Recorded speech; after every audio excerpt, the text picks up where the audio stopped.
Alam on line میں خوش آمدید، اور چلتے ہیں مولانا محمد امین صاحب کی طرف اور ان سے دریافت کرتے ہیں کہ ختم نبوت کے تحفظ کے لیے مسلمانوں کو کیا کرنا چاہیے۔ بسم اللہ الرحمن الرحیم۔ ختم نبوت کا مسئلہ اجماعی ہے، اس میں مسلمان فرقوں میں کوئی فرقہ بھی ایسا نہیں ہے کہ جو اس مسئلے میں اختلاف رکھتا ہو کہ نبی کریم صلی اللہ علیہ وسلم نبی آخر الزمان تھے، اور ان کے بعد کسی قسم کا کوئی بھی دعوی نبوت کرنے والا نبی نہیں ہو سکتا، بلکہ وہ جھوٹا ہے اور کذاب ہے۔ اور یہ ختم نبوت کا مسئلہ قرآن و سنت کے نص قطعی سے ثابت ہے۔ قرآن کریم کی تقریباً 100 آیات کریمہ نبی کریم صلی اللہ علیہ وسلم کی ختم نبوت کے اوپر جو ہے وہ دلالت کرتی ہیں، اور احادیث کا تقریباً 200 احادیث کا ذخیرہ جو ہے وہ نبی کریم صلی اللہ علیہ وسلم کی ختم نبوت کے اوپر جو ہے وہ دلالت کرتا ہے۔ قرآن کریم کی مشہور آیت جو ختم نبوت میں پیش کی جاتی ہے کہ ما کان محمد ابا احد من رجالکم ولکن رسول اللہ وخاتم النبیین، آپ صلی اللہ علیہ وسلم کی ختم نبوت اس سے جو ہے واضح طور پر جو ہے وہ ثابت ہے۔ اور اسی طریقے سے نبی کریم صلی اللہ علیہ وسلم کے فرامین میں تمام کتب احادیث کے اندر ختم نبوت کی روایات موجود ہیں، بالخصوص مسلم اور بخاری کے اندر نبی کریم صلی اللہ علیہ وسلم کی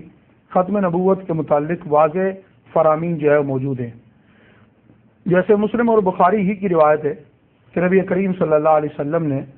مثال دے کر جو ہے وہ سمجھایا کہ میری مثال اس طریقے سے جیسے کسی شخص نے جو ہے وہ مکان بنایا، اور بہت ہی خوبصورت اس نے مکان بنایا، اور لوگوں نے اس کو دیکھا، دیکھنے کی دعوت دی۔ دیکھنے کے بعد وہ مکان بہت خوبصورت ہے، لیکن اس کے اندر ایک اینٹ جو ہے وہ نہیں لگی ہوئی، اور دیکھنے والے نے یہ کہا کہ مکان تو بہت خوبصورت ہے، اگر یہ اینٹ بھی جو ہے وہ ہوتی۔ فرمایا کہ وہ آخری اینٹ جو ہے وہ میں ہوں۔ گویا کہ نبوت ایک محل ہے جس کو اللہ تبارک و تعالیٰ نے جو ہے وہ سجایا ہے، اور اس کی آخری زینت اور آخری جو چیز باقی تھی وہ میں آخری نبی ہوں، اور میرے بعد جو ہے وہ کوئی نبی نہیں۔ ٹھیک۔ اسی طریقے سے مسلم اور بخاری ہی کی روایت میں ہے کہ نبی کریم صلی اللہ علیہ وسلم نے فرمایا کہ گزشتہ امتوں میں یعنی بنی اسرائیل وغیرہ کے اندر یہ ہوتا تھا کہ اس وقت کے نبی کے ہاتھ کے اندر سیاست اور امت کے تمام امور ہوا کرتے تھے۔ ایک نبی جاتا تھا تو اس کے بعد دوسرا نبی جو ہے مبعوث کر دیا جاتا تھا۔ میرے بعد جو ہے وہ کوئی نبی نہیں ہے، اور میرے بعد میرے خلفاء ہوں گے، نبی نہیں ہوں گے۔ ٹھیک ہے۔ تو یہ مسئلہ بالاجماع امت ہے، اور اس مسئلے کے اوپر کسی بھی امت کے مسلمان کسی فرد کا کوئی اختلاف نہیں، چاہے وہ کسی بھی فرقے سے جو ہے وہ تعلق رکھتا ہو۔ جب یہ مسئلہ متفقون علیہ ہے، اب اگر اس کے خلاف کوئی نبوت کا دعویٰ کرتا ہے،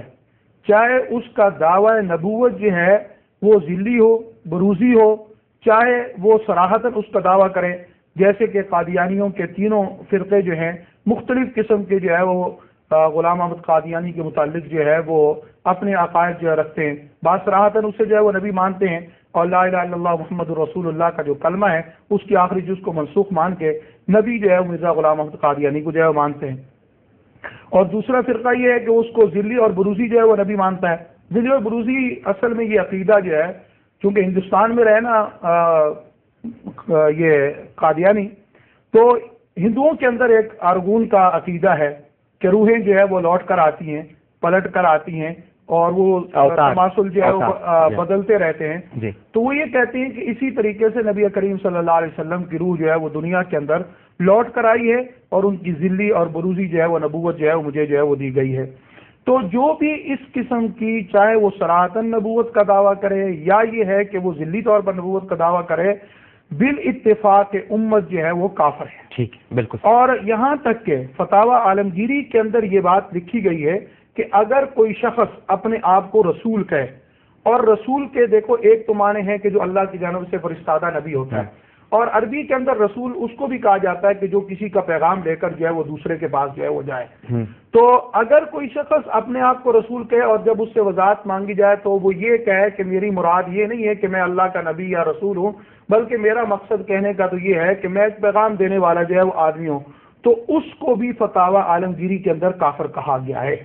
کہا کہ کیوں؟ اگرچہ یہ اصطلاحی طور پر اپنے آپ کو نبی نہیں کہہ رہا، لیکن اگر اس طریقے سے ہر آدمی کو یہ اجازت دے دی جائے کہ وہ اپنے آپ کو جو ہے وہ رسول کہے، تو ایسی صورت کے اندر تعویلات کے جو ہے وہ دروازے کھل جائیں گے اور ختم نبوت کے اوپر جو ہے وہ زد آئے گی. اور جو شخص ختم نبوت کا جو ہے وہ دعوے دار ہو امت بالاتفاق امت، وہ کافر ہے اور واجب القتل ہے. اور اس کے اوپر جو ہے بے شمار امت کے افراد جو ہے اس بات پر متفق ہیں، جیسے کہ ابن حیان نے جو ہے واضح طور پر یہ لکھا ہے کہ جو شخص جو ہے وہ نبوت کا دعویٰ کرے، یا بلکہ انہوں نے تو یہاں تک بھی لکھا ہے کسی ولی کو نبی سے افضل مانے، وہ ہمارے نزدیک واجب القتل ہے. اور اسی طرح قاضی عیاض رحمۃ اللہ علیہ نے بھی شفا کے اندر اسے جو ہے وہ واجب جو ہے وہ قتل جو ہے وہ قرار دیا ہے. اور پھر ایسے کو نبی کریم صلی اللہ علیہ وسلم نے دجال اور کذاب جو ہے وہ کہا ہے. اور ایسا شخص جو ہے وہ واقعتاً اپنی ہی جال کے اندر جو ہے وہ پھنس جاتا ہے. میں ایک دو اگر ہے موضوع تھوڑی سی بات غلام احمد قادیانی پہ بھی جو ہے وہ کرنا چاہتا ہوں کہ نبی کریم صلی اللہ علیہ وسلم کے ہمارا ایمان ہے کہ آپ صلی اللہ علیہ وسلم کے جملہ فرامین سچے ہیں، اور آپ نے اپنے بعد کسی کو دعوی نبوت کرنے والے کو کذاب اور دجال کہا ہے. دونوں مبالغے کی صیغہ استعمال کی ہیں. کذب جھوٹ کو کہتے ہیں، بس اسی کا مبالغہ کذاب کہا ہے کہ بہت زیادہ جھوٹا اور بہت زیادہ جو ہے فریب دینے والا. اور جتنے بھی مدعیان نبوت آئے ہیں، اگر آپ ان کی ہسٹری پڑھیں، ان کی تاریخ پڑھیں، تو پتہ یہ چلے گا کہ وہ اپنے ہی دعووں کے اندر اتنے زیادہ جھوٹے ہیں کہ خود اللہ کی لعنت تو ان پر ہے، لیکن خود انہوں نے اپنی زبان ہی کے ذریعے اپنے اوپر لعنت کی ہے. اس پر جو ہے میں ایک مثال جو ہے وہ قادیانی کی دوں گا کہ جیسے کہ غلام احمد قادیانی نے یہ لکھا کہ قرآن کریم کے اندر جو ہے وہ 3 شہروں کا ذکر ہے، ایک مکے کا ذکر ہے، ایک مدینے کا ذکر ہے، اور اسی طریقے سے ایک قادیان کا ذکر ہے. پوری امت مسلمہ اس بات کو جانتی ہے کہ مکہ اور مدینہ تو صراحتاً قرآن کریم میں ہے، لیکن کہیں بھی قرآن مجید کے اندر جو ہے وہ قادیانی کا ذکر نہیں ہے. اچھا، اس کے بعد پھر جو ہے وہ اس نے لکھا ہے مرزا غلام احمد قادیانی نے کہ جو شخص جھوٹ بولے اس کے لیے اس نے 3 حکم لکھے ہیں. ایک حکم تو یہ لکھا ہے کہ وہ مرتد ہے. دوسرا حکم اس نے یہ لکھا ہے کہ جھوٹ بولنے سے بہتر یہ کہ انسان گو کھا لے، یعنی گو کھانے جتنا ابتر ہے اتنا جھوٹ بولنے والا ابتر ہے. تیسرا یہ لکھا ہے کہ جھوٹ تو وہ بھی نہیں بولتا کہ جو کنجر ہوتا ہے، آگے صراحت میں لکھا ہے یعنی ولد الزنا، جو حرامی ہوتا ہے وہ بھی جو ہے وہ جھوٹ نہیں بولتا. تو یہ 3 حکم اس نے گویا کہ جھوٹے کے لیے لکھے ہیں، یا وہ ولد الزنا ہے یا وہ مرتد ہے. آری بات میں تو ظاہری سی بات ہے کہ موصوف نے خود بھی جو ہے وہ جھوٹ بولا ہے اور یہ کہا کہ قرآن کریم کے اندر جو ہے وہ قادیان کا ذکر ہے، اور پورے قرآن کریم کے اندر کہیں بھی قادیان کا ذکر نہیں ہے. تو موصوف نے خود اپنے آپ کو تینوں چیزیں کہہ دیں. جی تینوں چیزیں. جی شہیدی صاحب. بسم اللہ الرحمن الرحیم.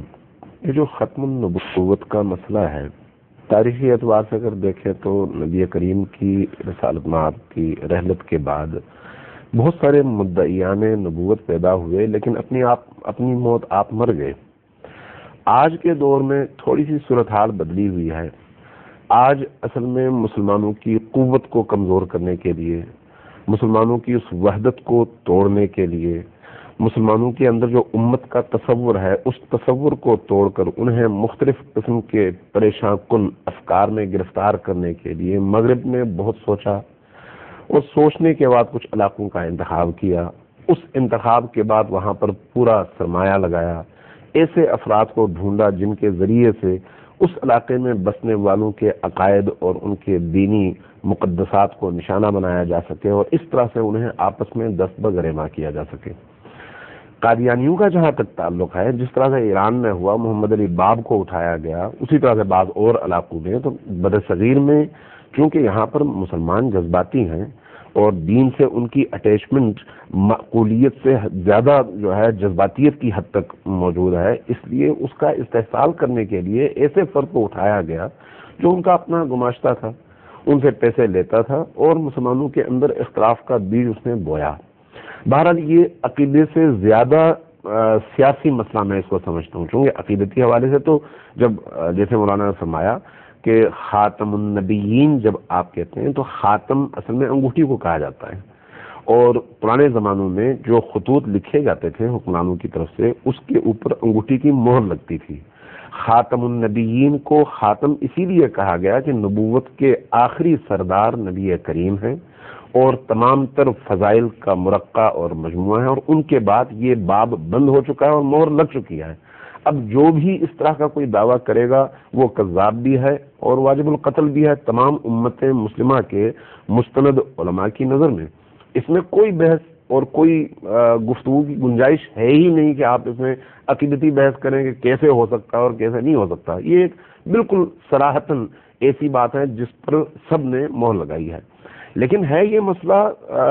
سیاسی، چونکہ انگلینڈ نے انگریزوں نے یہ کوشش کی کہ امت مسلمہ کو تقسیم کیا جائے، تو اس کے لیے پھر انہوں نے برصغیر کا انتخاب کیا۔ اب برصغیر کے لوگوں میں چونکہ پڑھائی اور تعلیم کا معیار کم تھا، اور جہاں پر تعلیم نہ ہو وہاں پر گمراہ کن پروپیگنڈے زیادہ اثر انداز ہوتے ہیں، لیکن اس کے مقابلے میں یہ ہماری خوش قسمتی ہے کہ مختلف مسالک آپس کے چھوٹے چھوٹے فروعی اختلافات کے باوجود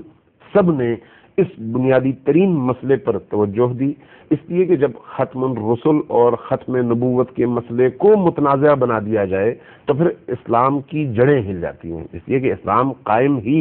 نبی کریم صلی اللہ علیہ وآلہ وسلم کی نبوت پر ہے۔ ٹھیک ہے، تو اگر اس مسئلے کو متنازع بنا دیا جائے تو پھر جڑیں ہل جاتی ہیں۔ آپ اس کی مثالیں آج بھی دیکھ رہے ہیں، اس زمانے میں جعلی نبی بنا کے بھیجے گئے یا ہادی بنا کے بھیجے گئے، اور آج جو ہے نبی کریم کے نعوذ باللہ کارٹون شائع کیے جاتے ہیں، قرآن کریم کی توہین کی جاتی ہے، اور یہ سلسلہ اسی کا تسلسل ہے، یقینی طور پر اسی کا تسلسل ہے۔ وجہ صرف اور صرف یہی ہے کہ امت مسلمہ کو تقسیم کیا جائے۔ بالکل، آج جو ہماری ذمہ داری بنتی ہے اس اعتبار سے وہ یہ ہے کہ چاہے دنیا کے کسی بھی گوشے میں لا الہ الا اللہ محمد رسول اللہ کہنے والے لوگ بستے ہوں، وہ اس کلمہ وحدت کی بنیاد پر کٹھے ہوں، ٹھیک ہے، اور ان تمام قوتوں کے خلاف کٹھے ہوں جو اسلام کی بنیاد پر حملہ ور ہوتے ہیں۔ تو ہم اس حوالے سے خوش قسمت ہیں کہ ہم نے ایک ایسے زمانے میں آنکھ کھولی جب ختم نبوت کی حفاظت کے لیے تمام مسالک کے لوگ میدان میں آئے اور انہوں نے بھرپور جد و جہد کی۔ میں مفتی جعفر حسین علی اللہ مقامہ الشریف کا نام لوں گا، اور اسی طرح سے مولانا علی غضنفر کراروی جو آج بھی موجود ہیں، یہ ان علماء تشیع کے سرخیل تھے اس دور میں جنہوں نے باقی تمام مسالک کے دیوبند اور بریلویت کے علماء کے ساتھ مل کر اس فتنے کو توڑنے اور اس فتنے کے خاتمے کے لیے پوری جدوجہد کی، اور اس کا ثمر آج ہم دیکھتے ہیں کہ پاکستان کے اندر نبی کریم کا عشق اور محبت پوری طرح سے معزز۔ الحمدللہ الحمدللہ۔ میں بہت شکر گزار ہوں مولانا محمد امین صاحب آپ کا اور مولانا محمد امین شہیدی صاحب آپ کا، آپ دونوں شخصیات عالم آن لائن تشریف لائیں۔ ناظرین، اس کے ساتھ ہی عالم آن لائن کا وقت اپنے اختتام کو پہنچتا ہے۔ جب جب تحریک تحفظ ختم نبوت کا ذکر ہوگا، جیسے کہ اکابر علماء کے نام شہیدی صاحب نے لیے، یقیناً مولانا امین صاحب بھی جانتے ہوں گے، بڑے بڑے نام ہیں اہل سنت مکتب فکر سے بھی، لیکن ایک نام ضرور لیا جاتا رہے گا، اور لوگوں کو یاد آئیں گے وہ مناظر جب ایک شخص عشاء کی نماز کے بعد تقریر شروع کرتا تھا تو فجر تک اس کا خطاب جاری رہتا تھا، اور لوگ تلاش کرتے تھے اس میں حکمت کے موتی۔ امیر شریعت حضرت مولانا سید عطا اللہ شاہ بخاری علیہ رحمہ، ان کے خطاب سے ایک اقتباس آپ کی نظر کر رہا ہوں اور یہیں پر گفتگو تمام ہوگی۔ آپ فرماتے ہیں کہ تصویر کا ایک رخ تو یہ ہے کہ مرزا غلام احمد قادیانی میں یہ کمزوریاں اور عیوب تھے، اس کے نقوش میں توازن نہ تھا، قد و قامت میں تناسب نہ تھا، اخلاق کا جنازہ تھا، کریکٹر کی موت تھی، سچ کبھی نہ بولتا تھا، معاملات کا درست نہ تھا، بات کا پکا نہ تھا، بزدل اور ٹوڈی تھا۔ تقریر و تحریر ایسی ہے کہ پڑھ کر متلی ہونے لگتی ہے، لیکن میں آپ سے عرض کرتا ہوں کہ اگر اس میں کوئی کمزوری نہ بھی ہوتی، وہ مجسمہ حسن و جمال ہوتا، قوا میں تناسب ہوتا، چھاتی 45 انچ کی، کمر ایسی کہ CID کو بھی پتہ نہ چلتا، بہادر بھی ہوتا، مرد میدان ہوتا، کیریکٹر کا آفتاب اور خاندان کا مہتاب ہوتا، شاعر ہوتا، فردوسی وقت ہوتا، ابو الفضل اس کا پانی بھرتا، خیام اس کی چاکری کرتا، غالب اس کا وظیفہ خوار ہوتا، انگریزی کا شیکسپیئر اور اردو کا ابو الکلام ہوتا، پھر نبوت کا دعویٰ کرتا، تو کیا ہم اسے نبی مان لیتے؟ میں تو کہتا ہوں کہ اگر سیدنا علی رضی اللہ تعالی عنہ دعویٰ کرتے کہ جسے تلوار حق نے دی اور بیٹی نبی نے دی، سیدنا ابو بکر صدیق رضی اللہ تعالی عنہ، سیدنا فاروق اعظم رضی اللہ تعالی عنہ اور سیدنا عثمان غنی رضی اللہ تعالی عنہ بھی دعویٰ کرتے، تو کیا بخاری انہیں نبی مان لیتا؟ نہیں، اور ہرگز نہیں۔ میاں صلی اللہ علیہ وآلہ وسلم کی بات کائنات میں کوئی ایسا انسان نہیں جو تخت نبوت پر سج سکے اور تاج امامت و رسالت جس کے سر پر ناز کرے۔ اس اقتباس کے ساتھ ہی اللہم صلی علی سیدنا و مولانا محمد وعلی آلہ وصحبہ وبارک وسلم وصلی علیہ۔ عالم آن لائن سے عامر لیاقت حسین کو اجازت دیجیے، ملتے ہیں آپ سے سحر میں انشاءاللہ اس اپنے پن کے ساتھ کہ اپنا بہت خیال رکھیے گا۔ اللہ حافظ۔